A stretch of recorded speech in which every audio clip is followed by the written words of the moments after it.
आज हम इसका पार्ट 2 बनाने जा रहे हैं इल्मे बदी का। ठीक है, ये इल्मे बदी का पार्ट 2 है। इससे पहले पार्ट 1 में हमने इल्मे बदी के बारे में, तजनीस और लफ़ो नशर के बारे में जाना था। आज के पार्ट में हम मिरातुन नज़ीर, तज़ाद और तलमी के बारे में पढ़ेंगे। तो चलिए पढ़ना शुरू करते हैं। मिरातुन नज़ीर, ये शेर पढ़िए। पत्ता पत्ता बूटा बूटा हाल हमारा जाने है, जाने न जाने गुल ही न जाने बाग तो सारा जाने है।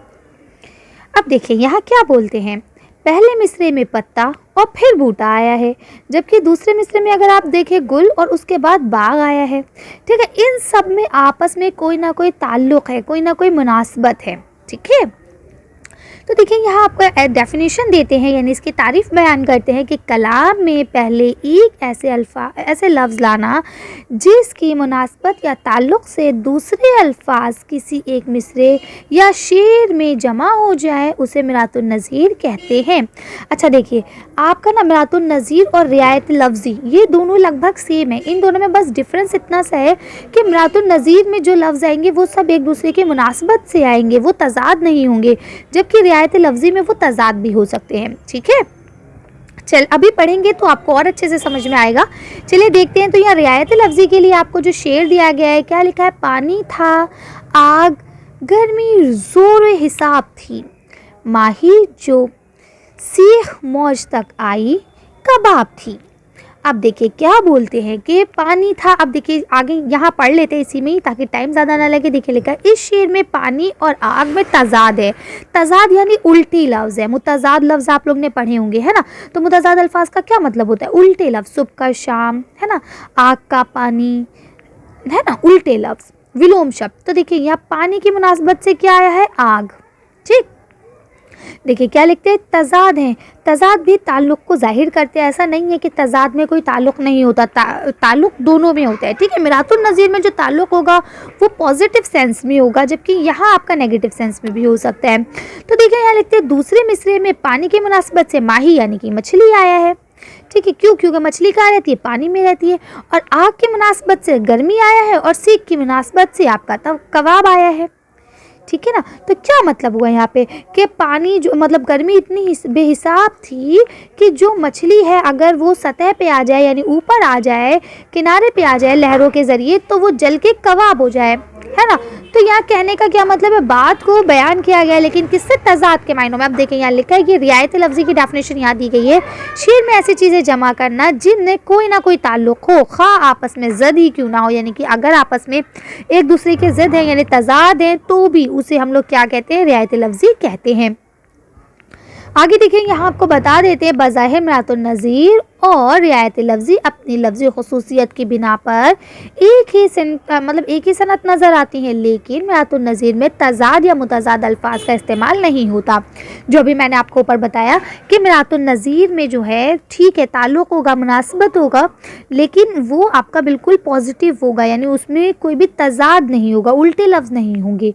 ठीक है ना। फूल की रियायत से डाली में होने वाली चीज़ है ना। पत्ता पत्ता बूटा बूटा हाल हमारा जाने है, जाने ना जाने गुल ही ना जाने बाग तो सारा जाने है। उसमें अगर आप देखें तो पत्ता बूटा, पत्ता कहाँ होगा, पूरे बूटे यानी जो बेल है, बेल में पत्ती होंगी, है ना। तो क्या है, अब गुल बाग, ये सब गुल कहाँ होंगे, पत्ते कहाँ होंगे, बाग में होंगे। तो इनमें कोई तज़ाद नहीं है, कोई किसी की ज़द नहीं है। ये क्या है, ये सब एक चेन सी चल रही है कि बाग है, बाग के अंदर पेड़ है, जब पेड़ है मतलब बूटे हैं, तो बूटों में पत्ते भी लगे हैं, फूल भी लगे हैं, गुल भी लगे हैं, है ना। तो यही चीज़ है। तो इस तरह से ये आपका होता है। आगे आपको एग्जाम्पल के लिए और ज़्यादा अशार दिए गए हैं। तो देखिए यहाँ लिखा है, कलाम में बाहमनी मुनासबत के साथ लफ्ज़ों का इस्तेमाल सनअत मिरातुन नज़ीर कहलाता है। अब कुछ और मिसालों के साथ भी इस सनत का लुत्फ़ लीजिए। यहाँ पे आपको कुछ और मिसालें भी दी गई हैं, आप देखें तो इसे भी लिख सकते हैं। कभी शाख हो सब्ज़ो बर्ग पर, कभी गुंजा हो गुलो खार पर, मैं चमन में चाहे जहाँ रहूँ मेरा हक़ फसे बहार पर। ठीक है, तो अब यहाँ पे क्या मतलब है, अब बताइए। शाख, सब्ज़ा और बर्ग, क्या इसमें कोई तज़ाद है, नहीं, ये सब आपस में निस्बत रखते हैं, ये मिरातुन नज़ीर हैं, है ना। कैसे भाई, शाख है, शाख की रियायत से यहाँ पे सब्ज़ा आया। सब्ज़ा माने हरी, ग्रीनरी। बर्ग, बर्ग माने पेड़ पौधे, है ना। गुंजा माने कली, गुल माने फूल, और खार माने पत्ते। ओ सॉरी कांटे खार माने, है ना। तो क्या मतलब है, ये सब आपस में एक दूसरे की निस्बत से आए हैं। ठीक, इसी तरह से देखिए अगला शेर क्या लिखा है, सहराई है ना सुहबा है, ना कोई जाम है साकी, तेरे रंदों की महफिल में खुदा का नाम है साकी, है ना। तो इस तरह से ये आप लोग देख पा रहे हैं कि ये आपके अशार हो गए। अब हम बात करते हैं आपका सनत तज़ाद पर। तज़ाद बहुत सिंपल सी सनत है, इसका मतलब होता है शेर में उल्टे अल्फाज का आना, यानी पहले मिसरे में अगर दिन का जिक्र हो रहा है तो दूसरे मिसरे में रात का जिक्र हो जाएगा, या एक ही मिसरे में दिन और रात का जिक्र हो जाएगा, है ना। तो ये पहले मिसरे में ही आपको मिल जाएंगे दोनों अपोजिट वर्ड्स, उल्टे लफ्ज़, विलोम शब्द। या क्या होता है कि पहले में मिसरे में एक दिया है तो उसकी अपोजिट से, उसकी मुनासबत से दूसरा जो लाए हैं वो नीचे लाए हैं। अच्छा, अब आप कंफ्यूज नहीं होंगे, एक शेर में कई कई सनतें हो सकती हैं, इसकी कोई शर्त नहीं है कि इस शेर में सिर्फ यही सनत होगी, इसमें दूसरी सनत नहीं होगी, है ना। अगर हम बात करें तो हम कह सकते हैं कि जो सनत जिसमें सनत तज़ाद है उसमें रियायत लफ्ज़ी भी होगा। ठीक है, क्यों, क्योंकि भाई अगर तज़ाद हो रहा है तो रियायत लफ्ज़ी है ना, उसमें एक की मुनासबत से, एक के ताल्लुक़ से दूसरा लाया जा रहा है, बज़ाहिर वो अपोजिट ही हो तो क्या फ़र्क पड़ता है। अब देखिए यहाँ लिखा है, मीर की गज़ल का ये मशहूर शेर पढ़िए, यहाँ के सफ़ेद सिया में हमको दखल जो है सो इतना है, रात को रो रो सुबह किया और दिन को जूं तू शाम किया। ये मीर की बहुत अच्छी गज़ल है, मेरी फेवरेट गज़ल है ये। खैर चलिए हम आगे बढ़ते हैं। तो इस शेर का क्या मतलब है कि यहाँ जो अल्लाह ने हमारी दुनिया बनाई है, इस दुनिया में यहाँ की सफ़ेद और जो आपका ये सफ़ेद और सिया दिया है ना, सफ़ेद का मतलब हो गया दिन और सिया का मतलब हो गया रात। तो यहाँ की जो दिन और रात है और इसका कुल मिला के बात हो गई ये आपकी दुनिया जो चल रही है। ठीक है, तो कहते हैं कि अगर इस दुनिया में जो रोज़ का टाइम निकल रहा है, सुबह से शाम हो रही है, उसमें सिर्फ हमको इतना अमल दखल है, हमें सिर्फ इतना राइट है कि हम रात को जो है रो रो के सुबह कर देते हैं, और जो सुबह होती है यानी जो दिन है उसको हम जो तो शाम करते हैं। रात भर हम रोते हैं और दिन में जैसे तैसे दिन को काटते हैं, बस। इसके अलावा हमारी ज़िंदगी का कोई मकसद नहीं है, कोई मतलब नहीं है। ये तो जब आप मीर की शायरी पढ़ेंगे 12th 11th क्लास में, जिसकी वीडियोस मैंने अलग अलग चैप्टर पॉइंट्स में बना के अपलोड की हैं, आप लोग चाहें तो देख सकते हैं, उसमें आपको और अच्छे से सब चीज़ें डिटेल में भी पढ़ाई गई हैं, पढ़ना चाहें तो पढ़ सकते हैं। चलिए तो देखिए यहाँ क्या लिखा है इस शेर में, अगर आप अल्फाजों पे गौर करें तो सफ़ेद और सिया, है ना, सफ़ीद, सफ़ीद ये फ़ारसी में वर्ड हो जाता है, सफ़ेद और सिया, सिया माने होता है काला। ठीक, वैसे अगर देखा जाए तो सिया ऐसे लिखा जाता है, सही जो इसका स्पेलिंग है वो ये है, लेकिन क्या होता है शायरी में वज़न को बराबर रखने के लिए अक्सर हम ऐसा करते हैं। ठीक है, सफ़ेद और सिया देखिए आपको काला और ब्लैक एंड वाइट ये आपका अपोजिट वर्ड है, डे एंड नाइट यानी रात और दिन ये भी आपका अपोजिट वर्ड है, सुबह और शाम, ठीक है, यानी मॉर्निंग एंड इवनिंग ये भी आपके अपोजिट वर्ड्स है। तो इस तरह से देखिए यहाँ अपोजिट वर्ड है। अब उर्दू में अपोजिट वर्ड को क्या कहते हैं, मुतज़ाद अल्फाज, है ना। अगर हम उसमें से मीम हटा दे तो तज़ाद बन जाएगा, अगर हम मुतज़ाद में से मीम हटा दे तो देखिए तज़ाद बन गया, सेम बिल्कुल, कोई टेंशन नहीं। ठीक है ना, आप देखें यहाँ लिखा है शायर ने ऐसे अल्फाज का इस्तेमाल करता है शेर को सजाने के लिए जो एक दूसरे की ज़िद हों, यानी कि एक दूसरे के अपोजिट हों। ठीक है, तो यहाँ देखिए लिखा है कलाम में ऐसे अल्फाज का लाना जो एक दूसरे की ज़िद हों तज़ाद कहलाता है, यानी जो एक दूसरे के अपोजिट हों ये आपके तज़ाद कहलाते हैं। यहाँ आपको और शेर दिए गए हैं, आप देखना चाहें तो कुछ अशार दिए गए हैं, ज़ेल के अशार में भी तज़ाद का मज़ा लीजिए। तो देखिए यहाँ आपके जो अशार दिए गए इसमें भी आप ले सकते हैं, ना तो ज़मीन के लिए है ना आसमान के लिए है, जहाँ है तेरे लिए तू ना जहान के लिए है ना। तो अब देखिए जैसे यहाँ ज़मीन, आसमान ये सब तज़ाद वर्ड हो गए। अब देखिए यहाँ पे ये आपका गालिब का है, शेर दर्द मिल्लत कश दवा ना हुआ, मैं अच्छा ना हुआ बुरा ना हुआ, है ना। तो इसमें देखिए अच्छा बुरा, दर्द दवा, तो ये क्या है, ये सब आपके अपोजिट वर्ड से। आगे पढ़ते हैं, अब आपका ये आता है तलमी, इसमें मैं आपको 3 पढ़ाने वाली हूँ ना, क्योंकि फिर वीडियो बड़ी हो जाती है तो आप लोग बोर होने लगते हैं। इससे पहली वीडियो में मैंने बाकी के 2 आपको पढ़ाए थे, क्योंकि उसमें इल्म बदी के बारे में बताया था तो वो बहुत लंबी हो गई थी, इसलिए 2 पढ़ाए थे मैंने उसमें। अगर आपने देख लिए बहुत अच्छी बात है, अगर नहीं देखी है तो आप उसको देख सकते हैं, प्ले लिस्ट में वो भी ऐड है। चलिए पढ़ते हैं। तो यहाँ तलमी की बात आती है। देखिए तलमी मैं बहुत आसान लफ्ज़ों में आपको समझा देती हूँ। तलमी का मतलब होता है अशार में या शेर में कोई ऐसे इंसान का या कोई ऐसे वाक़े का या कोई ऐसे मतलब तारीख़ का ज़िक्र कर देना जो तारीख़ी हो, जो पुराने ज़माने से जुड़ा हुआ हो, हिस्ट्री हो जो।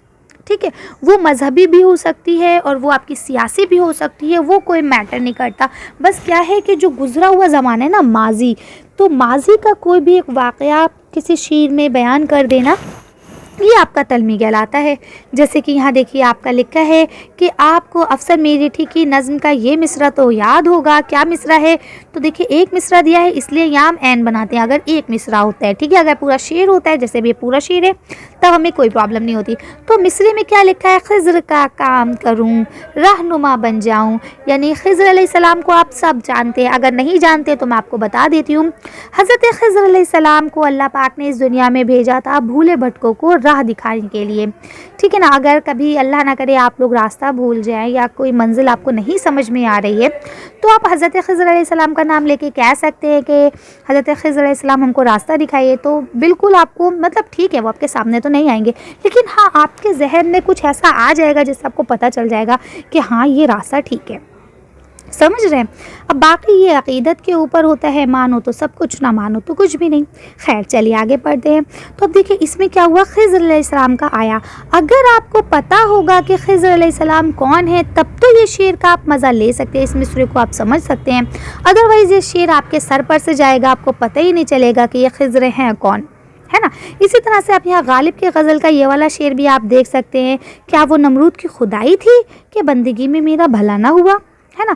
और इकबाल की जो शायरी है, अल्लामा इकबाल जिन्हें हम कहते हैं, उनकी शायरी में तो तल्मी की भरमार है। आप उनकी शायरी देखिए और इतनी अच्छी शायरी है कि आप देखेंगे पढ़ेंगे तो आप कहेंगे वाकई में आपने सही कहा था, ठीक है।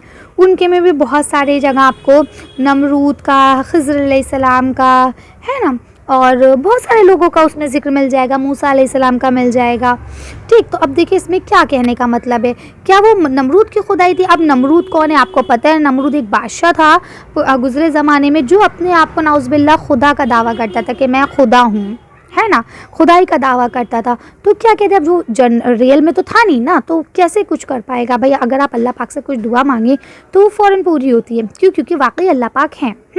लेकिन अगर कोई इंसान कहे कि मैं खुदा हूँ नाउज़ुबिल्लाह, तो क्या वो आपकी उस तरह से दुआ पूरी कर पाएंगे जैसे अल्लाह पाक करते हैं? नहीं कर पाएंगे। तो यहाँ पे वही गालिब कह रहे हैं अल्लाह पाक से शिकायत करते हुए कि क्या ये नमरूद की खुदाई चल रही है जो बंदगी में मेरा भला ही नहीं हो रहा, यानी मैं इबादत कर रहा हूँ उसके बावजूद भी मुझे कुछ सिला नहीं मिल रहा। देखिए अब यहाँ क्या लिखा है, इन दोनों मिसरों में लफ्ज़ खिज़्र और नमरूद आए हैं। हज़रत खिज़्र के बारे में मशहूर है कि वो भूले भटकों को रास्ता दिखाते हैं, और नमरूद एक बादशाह का नाम है जिसने अपने दौर में खुदाई का दावा किया था। जब तक उनके बारे में, अब देखिए यहाँ तक आपको क्लियर हुआ कि हज़रत खिज़्र अलैहिस्सलाम कौन थे और नमरूद कौन था। अब आगे यहाँ पे यही बात बताते हैं कि जब तक इनके बारे में आपको ना मालूम हो, यानी अगर आप नहीं जानते हैं, तो आपको शेर का मफ़हूम वाज़ेह नहीं हो सकता। यानी शेर क्या कहना चाह रहा है, इस शेर में क्या बात हो रही है, वो आपको पता नहीं चल सकता। अब देखेंगे यहाँ तल्मी की आपको तारीफ़ दी गई है। कलाम में जब किसी मशहूर वाक़े, शख्स या मकाम या रवायत की तरफ इशारा किया जाता है तो उसे तल्मी कहते हैं, ठीक है। आगे समझ में आप लोगों को बात। अब देखिए यहाँ लिखा है तल्मी के इस्तेमाल से शेर में एक बड़ा मजमून मुख्तसर लफ्ज़ों में बयान हो जाता है। जाहिर सी बात है, अब मैंने सिर्फ नमरूद का नाम लिया, आपके दिमाग में पूरी कहानी आ गई, है ना। अब मैं पूरी कहानी बयान करती तो कितना लंबा मामला हो जाता। इसी तरह से कि अगर हम तल्मी का इस्तेमाल कर लेते तो बहुत बड़े बड़े मफ़हूम भी जो है ना बहुत छोटे से लफ्ज़ में आ जाते हैं। तल्मी की कुछ और मिसालें आपको दर्ज झेल हैं, नीचे दी गई हैं, जिसमें आप देख पा रहे हैं इब्ने मरियम हुआ करे कोई, मेरे दुख की दवा करे कोई। अब देखें यहाँ पे इब्ने मरियम का मतलब क्या हो गया, ईसा अलैहिस्सलाम, है ना, मरियम का बेटा। और मरियम के बीबी मरियम के बेटे कौन थे? हज़रत ईसा अलैहिस्सलाम, ठीक है। तो क्या बोलते हैं, इब्ने मरियम हुआ करे कोई, मेरे दुख की दवा करे कोई। जिस तरह से इब्ने मरियम यानी मरियम की बेटी ने मरियम की दुख की दवा करी थी, उनके मतलब जब लोग उन पे इल्ज़ाम लगा रहे थे तो उन्होंने बचाया था अपनी माँ को कि नहीं ये गलत है, ऐसा ना कहें आप लोग। सेम उसी तरह से कहते हैं कि काश मेरे पास भी कोई इब्ने मरियम जैसा आ जाए जो मेरी तकलीफ़ को दूर कर सके, ठीक है। इसी तरह से आपको देखिए और भी लिखे हैं, और बाज़ार से ले आए अगर टूट गया जामे जम से मेरा जामे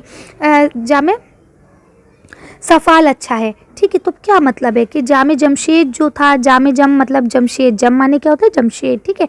जाम माने क्या होता है वो कटोरा जिसमें शराब पी जाती है। तो आप लोगों को शायद ये रवायत या पता हो या नहीं, मुझे नहीं मालूम, लेकिन मैं आपको बता देती हूँ कि जो जमशेद थे उनके पास एक कटोरा था जिसमें वो पूरी दुनिया को देख पाते थे। भाई मैंने भी सुना है, पता नहीं मुझे, ठीक है। तो क्या है, वही कह रहे हैं कि मेरा जामे जमशेद से मेरा जामे सिफ़ाल अच्छा है, यानी कि आम जो कटोरा है ना वो बढ़िया है। क्यों? क्योंकि अगर मेरा कटोरा टूटता है तो मैं बाज़ार से जाके वैसे 100 और ला सकता हूँ, मुझे कोई प्रॉब्लम नहीं है। लेकिन अगर जामे जमशेद टूट गया, यानी अगर जमशेद का कटोरा टूट गया ना, तो वो दूसरा नहीं ला पाएगा, है ना।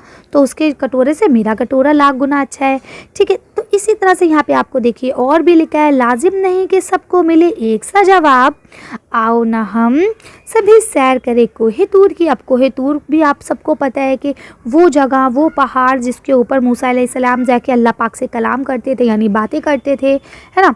तो क्या हुआ था जब उन्होंने कहा था कि अल्लाह पाक आप अपना तजल्ली दिखाइए, अपने आप को दिखाइए, मुझे आपको देखना है। तो ज़र्रे के बराबर एक रोशनी आई थी जिसके बाद वो बेहोश हो गए थे और अपने बिनाई यानी कि देखने की ताकत खो चुके थे।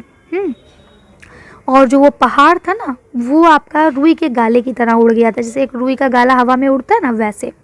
तो क्या मतलब है, अब यहाँ पे भी अब कोहे तूर का जिक्र आया। अगर आप लोगों को ये पता है कि कोहे तूर क्या है, तब आपको समझ में आ जाएगा, हाँ मैम ये तो पता है हमें। लेकिन अगर आप नहीं जानते कि इब्ने मरियम क्या है, जामे जम क्या है या कोहे तूर क्या है, तो आप इन सब चीज़ों से महरूम रह जाएंगे। आपको नहीं समझ में आएगा कि यहाँ पे किस बात को कहा जा रहा है या किस बात की वजाहत की जा रही है।